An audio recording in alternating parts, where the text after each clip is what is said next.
사랑하는 성도 여러분, 한 주간도 평안하셨습니까?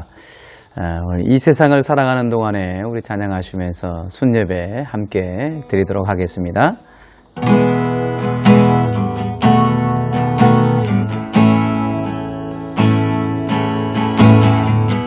이 세상을 살아가는 동안에 이 세상을 살아가는 동안에 나의 힘을 의지할 수 없으니 기도하고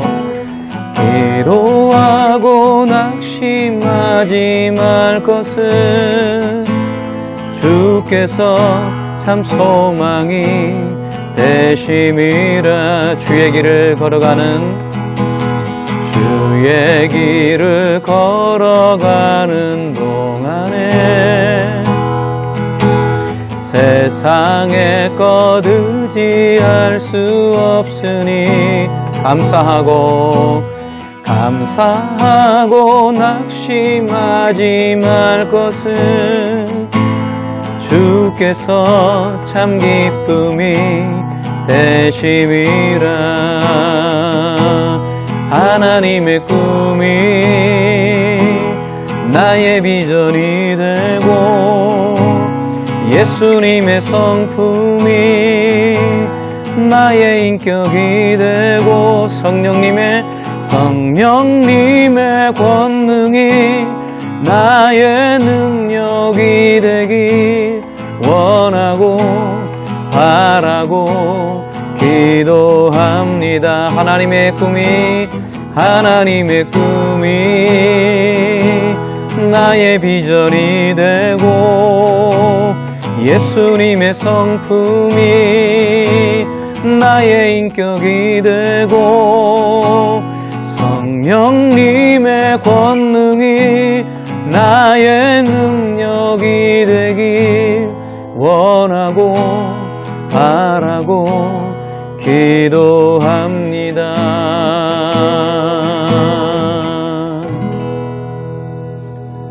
하나님, 그렇습니다. 하나님의 꿈과 하나님의 비전을 품고 살아가는 저희들 되길 원합니다. 이런 하나님 간절히 원하는 마음으로 나아가오니 우리를 하나님 그렇게 인도하여 주시고 주님의 뜻 가운데 하나님 앞에 쓰시게 하여 주시고 주님 편에서 설 수 있도록 하나님 축복하옵소서. 이 시간도 주의 말씀을 함께 나눕니다. 하나님 함께하여 주시옵소서. 감사드리며 예수님 이름으로 기도합니다. 아멘. 우리에게 주실 하나님 말씀 보겠습니다. 시편 118편 5절에서 9절 말씀입니다. 시편 118편 5절에서 9절 말씀입니다. 제가 읽겠습니다. 내가 고통 중에 여호와께 부르짖었더니 여호와께서 응답하시고 나를 넓은 곳에 세우셨도다. 여호와는 내 편이시라. 내가 두려워하지 아니하리니 사람이 내게 어찌할까? 여호와께서 내 편이 되사 나를 돕는 자들 중에 계시니 그러므로 나를 미워하는 자들에게 보응하시는 것을 내가 보리로다. 여호와께 피하는 것이 사람을 신뢰하는 것보다 나으며 여호와께 피하는 것이 고관들을 신뢰하는 것보다 낫도다. 아멘. 내 편 되시는 하나님을 확신하십시오. 이 말씀으로 또 함께 은혜를 나누고자 합니다. 첫 번째 내용 관찰을 보시면 이 118편은 무명의 어떤 시편 기자가 기록한 것입니다. 특별히 자기 주변에 원수들에 의해서 아주 심각한 위기에 처해 있는 그런 상태에 있었습니다. 그렇게 심각한 위기 속에서도 여호와께서 내 편이시라 그렇게 고백하며 여호와께 피하는 그러한 모습, 여호와께 피하는 것이 훨씬 낫다라고 고백한 그런 고백을 하면서 이러한 위기의 상황, 어려운 상황도 저는 전혀 두렵지 않습니다 라고 고백하는 것을 볼 수가 있습니다. 자, 두 번째 연구와 묵상으로 들어가서요, 어떤 깨달음이 있고 또 어떤 고백이 있는지 함께 보도록 하겠습니다. 오늘 6절, 7절에 보면 이렇게 고백합니다. 여호와는 내 편이시라 그렇게 고백합니다. 삶의 위기의 순간에 아무도 도울 자가 없을 때 어찌 보면 두려워하는 것이 당연한데도 불구하고 이 시편 기자는 여호와는 내 편이시기 때문에 전혀 두려워하지 않는다고 고백하는 것을 볼 수가 있습니다. 그러면 첫 번째로 하나님이 내 편이 되신다는 것을 어떻게 우리가 알 수가 있을까요? 두 가지로 알아보도록 하겠습니다. 첫 번째, 하나님께서 내 편이시라는 것을 어떻게 알 수 있냐면 하나님이 우리의 아버지가 되시기 때문에 우리가 하나님이 우리 편인 것을 알 수가 있습니다. 우리는 예수 그리스도를 통해서 하나님의 자녀가 되었습니다. 하나님의 자녀가 되었다는 것은 이제는 하늘에 계신 그 하나님께서 우리의 아빠 하나님이 되신다는 것이죠. 그리고 우리는 그 아버지 되시는 하나님의 아들, 딸이 되었다는 것을 우리에게 가르쳐 줍니다. 그렇기 때문에 하나님 되신 아버지가 이제는 우리 편이 된다는 것은 너무나도 당연한 것이죠. 육신의 부모님이 당연히 자기 자녀의 편이 된다는 것은 당연하듯이 이제는 하나님께서 우리 아버지가 되셨기 때문에 그 아버지 되시는 하나님이 내 편이 되신다. 이것은 너무나도 당연한 고백이 되는 것입니다. 간혹 세상의 부모님들은 자녀를 포기하는 그런 경우가 간혹 가다가 있지만 그러나 하나님 아버지는 절대 우리를 포기하지 않으시고 언제나 우리 편이 되어주신다고 또한 우리와 함께 하신다고 우리에게 성경을 통해서 우리에게 가르쳐 주십니다. 그러므로 하나님은 우리 편이다. 하나님은 내 편이 되신다. 라고 고백하는 것 주저하지 않고 담대하게 또 그렇게 자신 있게 고백하셔도 되겠습니다. 그리고 두 번째로 하나님께서 내 편이 되신다는 것을 어떻게 알 수 있느냐? 바로 그것은 하나님께서 아버지가 되셔서 당신의 자녀들에게 언제나 항상 함께 하시겠다고 약속하셨기 때문입니다. 하나님께서는 성경에 보면 때로는 야곱에게 때로는 모세에게 항상 너의 편이다. 내가 너와 함께 하겠다. 내가 너를 떠나지 않고 항상 너와 함께 할 거다. 그렇게 약속하신 말씀들을 볼 수 있는데요.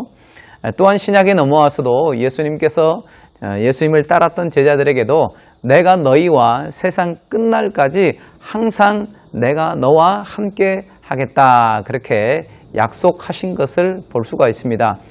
이러한 약속의 말씀들은 이제는 하나님을 믿는 하나님의 자녀인 우리에게도 동일하게 적용이 되는 것이죠.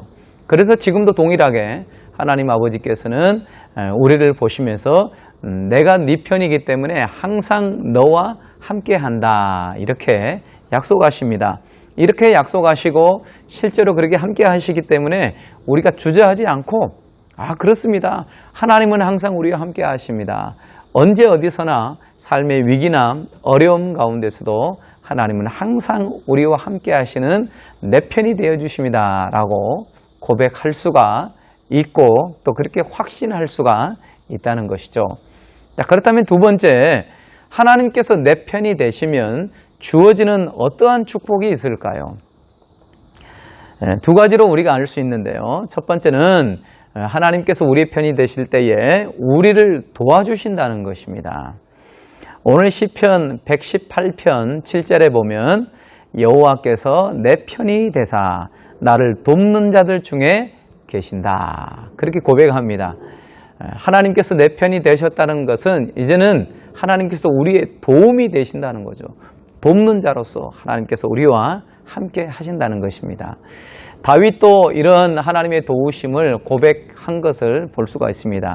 시편 23편에 보면 사망의 음침한 골짜기로 다닐지라도 해를 두려워하지 않을 것은 주께서 나와 함께 하심이라 라고 고백한 것을 경험적으로 고백한 것을 우리가 볼 수 있습니다. 사망의 음침한 골짜기, 삶의 구비구비마다 찾아오는 위기와 어려운 순간에 어찌할 수 없는 순간에 주님께서 그곳 현장에 나와 함께 하셔서 나를 도와주시는, 그래서 그 도움의 손길을 통해서 그 어려운 길을 헤쳐나가는 그러한 다윗의 고백을 볼 수 있듯이 마찬가지로 오늘 시편 기자도 하나님께서 어려울 때마다 내 편이 되셔서 우리를 도와주시는 하나님인 것을 체험하고 또 고백한 것을 볼 수가 있습니다. 그런데 이 하나님의 도움을 거절하는 사람들이 있습니다. 하나님의 도움을 굳이 거절하고 자기의 힘과 능력으로 살려고 하는 그런 사람들이 있다는 것이죠. 가장 어리석은 것입니다.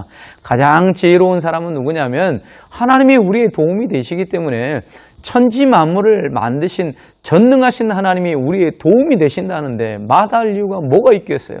그 하나님의 도움을 구하는 겁니다. 하나님 나의 도움이 되신다 하였사오니 하나님 내 삶 속에 하나님 찾아오시고 인도하시고 은혜와 힘과 능력을 주셔서 하나님을 피하오니 하나님이 나의 피난처이오니 하나님 나를 도와주시옵소서. 이렇게 고백하며 그 도우심을 구하고 하나님을 의지하며 살아갈 때에 놀라운 하나님의 도움의 손길이 우리의 삶 속에 체험되고 또한 우리의 삶의 간증이 된다는 것이죠.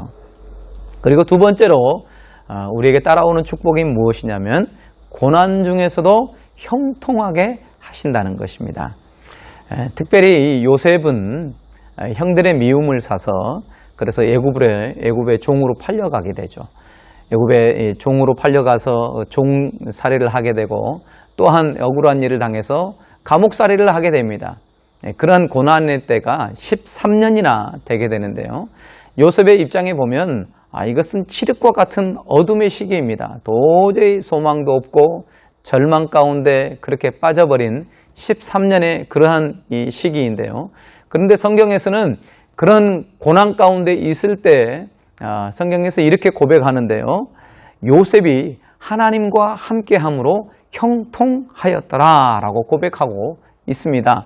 고난의 때에 종살이로 살아가야 그러한 이 어려운 때에 감옥살이의 그러한 이 처절한 어려운 시기 때에 하나님께서 요셉을 붙드시고 요셉도 하나님을 바라보고 앙망하며 그렇게 믿음으로 살아갈 때에 형통하였더라 라고 고백한 것을 볼 수가 있습니다. 이처럼 하나님은 우리 편이 되셔서 우리의 이런 고난과 아픔과 어려움 가운데 하나님이 함께 하사 그 어려움을 형통으로 바꾸고 변화시켜 주실 수 있다는 것이죠. 이게 얼마나 놀라운 축복이 되겠습니까? 자, 그렇다면 세 번째로 우리가 알아볼 것은 이처럼 하나님께서는 우리 편이 되십니다. 우리 아버지가 되시고 또 우리의 도움이 되셔서 늘 우리와 함께 하시고 특별히 고난 가운데서도 우리를 형통케 하시는 그분이 바로 하나님, 바로 우리 편이 되신다는 것이죠. 자, 그렇다면 우리 입장에서도 하나님이 우리 편이시라면 우리도 동일하게 하나님 편이 되어야 합니다. 그리고 위해서는 몇 가지 기준점이 있는데요. 세 가지 기준점이 있습니다. 첫 번째는 지향하는 방향이 같아야 됩니다. 하나님께서 우리 편이 되시고 우리도 동일하게 하나님 편이 되어야 된다는 것이죠. 하나님이 원하시는 방향으로 우리도 맞추고 있어야 된다는 것이죠. 목적하는 방향이 다르거나 관심사가 다르게 된다면 같은 편이라고 할 수가 없을 것입니다. 만약 하나님은 우리 편이신데 우리가 하나님을 등지고 하나님 없이 살고 하나님을 잊어버리고 하나님의 도움도 구하지 않고 세상을 향해 그렇게 바라보고 있다면 어떻게 우리가 하나님 편이 될 수가 있겠습니까? 그럴 수 없다라는 거죠. 우리도 동일하게 영적인 일에 관심을 가지고 하나님이 기뻐하신 일에 관심을 가지면서 하나님께서 우리를 향하여 있으면 우리도 동일하게 하나님께 초점을 맞추고 관심을 가질 때 우리도 동일하게 하나님 편이 된다는 것이죠. 그리고 두 번째는 우리가 하나님 편이 된다는 것은 서로를 변호해 주어야 한다는 것입니다. 우리가 억울하고 힘들고 답답하고 그런 고난 가운데서도 하나님은 우리와 함께 하십니다. 우리를 변호해 주십니다. 마찬가지입니다. 하나님의 영광이 가리우는 그러한 이 불의한 일들을 보고 우리도 가만히 있으면 안 돼요. 하나님 편에 서서 변호하고 하나님의 영광을 위해서 우리도 그렇게 나아가야 된다는 것입니다. 이렇게 같은 편은 서로를 변호해 준다는 것입니다. 그렇기 때문에 하나님의 일에 있어서나 교회에 관한 이야기가 나올 때마다 그 입장을 변호해 주는 거예요. 아니야, 그렇지 않아. 하나님의 뜻은 여기야. 교회가 하나님이 원하시는 방향대로 하다 보니까 이렇게 된 거야 라고 우리가 변호해 줄 줄 알아야 됩니다. 근데 더불어 비난하는 입장에 있어서 맞아, 이렇게 하면 되겠어, 교회가 이렇게 하면 되겠냐고 이렇게 비난해 버린다면 어떻게 그 사람이 하나님의 편에 선 하나님 편이라고 얘기할 수 있겠습니까? 절대 그럴 수 없다라는 거죠. 하나님 편이라면 똑같이 서로를 변호해 줄 알아야 된다는 것입니다.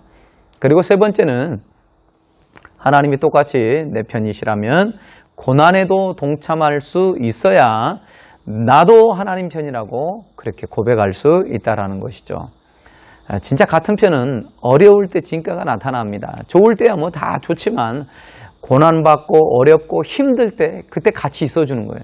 그때 드디어 야, 저 사람은 정말 나를 위하는 사람이구나. 진짜 내 편이구나. 그렇게 느낄 수가 있는 것이죠. 마찬가지입니다. 주님께서 과연 내 편이시라면 주님을 위해 고난을 받는 것도 기꺼이 즐겁게 기뻐할 줄 알아야 된다는 것입니다. 아, 내가 주님을 위해서 무엇을 할까? 내가 주님을 위해서 무엇을 헌신할까? 주님을 위해서 내가 할 수 있는 일이 무엇일까? 그렇게 마다하지 않고 그렇게 생각하면서 판단하고 결정하면서 이 고난을 함께 감내하면서 주님을 따라가는 것이죠. 그것이 바로 하나님이 내 편이시야라고 고백할 수 있는 그런 사람이라는 것이죠. 그래서 따라서 결론적으로 말씀드리면 하나님은 항상 우리 편이십니다. 그렇듯이 우리도 항상 하나님 편에 서서 저도 하나님 편입니다. 그렇게 고백할 수 있는 그러한 믿음의 우리 순 식구들이 되어야 될 줄 믿습니다. 자, 이 말씀을 통해서 느낀 점을 고백해 본다면요. 저는 이 말씀을 함께 나누면서 내가 얼마나 하나님 편에 서 있었는가 한번 생각해 봤습니다. 하나님은 언제나 내 편이셔서 나의 도움이 되셨고 나의 피난처가 되셨고 나를 위로해 주셨고 힘과 능력이 되셨고 은혜를 주셨고 말씀을 주시고 때에 따라서 부어주시는 은혜가 얼마나 큰지 몰라요. 그러니까 하나님은 내 편이시라 이것은 의심하지 않은데 그렇다면 그런 도움의 손길을 받고 있는 내 입장에서 섰을 때 나는 과연 얼마나 하나님 편에서 섰을까? 나는 과연 얼마나 주님의 마음과 주님의 눈으로 그렇게 생각하고 그렇게 살아왔을까? 얼마나 주님의 마음을 시원케 해드리는 그런 주님 편에서 섰을까? 주님께서 과연 나를 보셨을 때 제인 목사야 그래 너 내 편이다 라고 과연 주님께서 고백할 수 있을 정도로 제가 그렇게 주님께 초점에 맞춰서 살아왔을까 생각해 보면 참 부족하게 짝이 없습니다.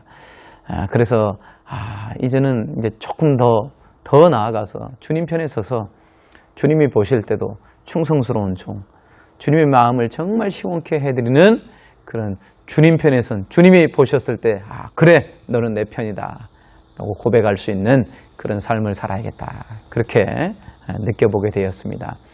이 말씀을 통해서 이제 제 스스로가 결단과 적용을 할 텐데요. 항상 나도 주님 편이라는 것을 잊지 않고 이제는 무엇을 할 때마다 이렇게 생각해 보겠습니다. 내가 이것을 생각하고 결정하기 전에 과연 이것을 주님이 기뻐하실까? 주님이 원하시는 바일까? 아니면 내가 원해서 하는 걸까? 이것을 항상 미리 먼저 생각해 보고 그 기준점대로 제가 어떤 일을 할 때마다 그렇게 하도록 하겠습니다. 그래서 할 때마다 이것을 정말 주님이 기뻐하실까? 아니면 주님이 싫어하실까? 이것을 생각해보고 주님이 기뻐하실 거야. 말씀을 통해서 기도를 통해서 깊이 묵상 가운데 주님이 원하신다면 기꺼이 아멘하고 순종해서 주님 편에 서는 그러한 제가 되도록 힘써서 노력하도록 하겠습니다. 여러분들도 주님 편에 서서 주님의 기쁨이 되고 주님이 원하시는 그런 삶 속에 더 믿음으로 나아가시고 순종하시는 그래서 주님이 내 편뿐만 아니라 나도 주님 편입니다 라고 삶 속에 고백할 수 있는 저와 여러분들 되실 줄 믿습니다. 기도하겠습니다. 사랑해 주님 감사합니다. 항상 우리 편이 되셔서 우리 아버지가 되시고 우리의 도움의 손길로 우리의 방패가 되시고 피난처가 되신 주님, 그 주님의 은혜 때문에 우리가 하루하루 살아가는 줄 믿습니다. 이제는 주님, 저희들도 주님 편이 되어서 주님의 마음을 시원케 해드리며 충성되게 주님 때문에 고난받고 또한 핍박받고 믿음으로 승리할 수 있는 저희들 되게 하여 주옵소서. 감사드리며 예수님 이름으로 기도합니다. 아멘. 지금은 우리 주 예수 그리스도의 은혜와 아버지 하나님의 크신 사랑하심과 성령의 교통하심이 우리 가운데 영원토록 함께 있을지어다. 아멘.